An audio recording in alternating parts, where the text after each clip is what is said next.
Hello guys, welcome back to my YouTube channel. In today's video, I'm going to show you how to get internet browser on Nintendo Switch. So to get started, you will have to do one thing. As long as you're connected to an internet connection or you have an internet connection of some sort, you should be able to do this process. So the first thing you're going to want to do is you want to hop inside of your settings application of your Nintendo Switch.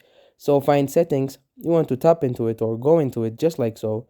And then what you're going to want to do is you want to get inside of your internet connection setting, which is right here. So tap in internet, you will see this particular panel come up probably, and then what you're going to do is you want to tap onto internet settings. So once you tap in internet settings, this next page is basically going to come up. Now what you have to do is you want to click on one of your Nintendo, whatever your Wi-Fi connections that you have, and then you want to go and click on change settings. So whichever Wi-Fi connection you have, you want to click on it, and then what we're going to do is we're going to change one. We're going to click on our DNS settings right here, and we're going to change it from automatic to manual.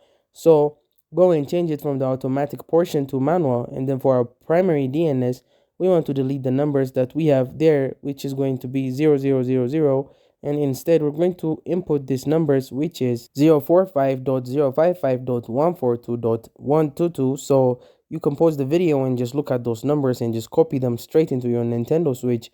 And then when you go and do that, all you're going to have to do there is basically just make your way over into your particular Nintendo Switch settings, click OK, and you want to click save, and then everything should be saved. Now what you're going to want to do here is you want to click at the very top portion right here, and you want to click connect to this network. So go and tap into it, and what you're going to want to do is you want to connect this particular network.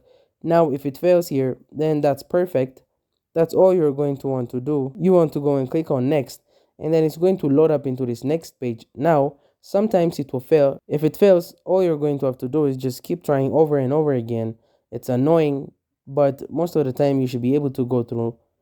Now when you see this page, you're perfectly golden. What you're going to want to do here is you want to click on continue to Google, or you can enter a URL. You can go straight wherever you want to. Usually I just go straight into Google, and I just zoom in, and then I can go and start using Google, and I can just type in whatever I want to. If I want to type in like Nintendo, I can just start typing in Nintendo, and then that's basically it. Thank you guys for watching this video. If this video was helpful, don't forget to like and subscribe to my YouTube channel.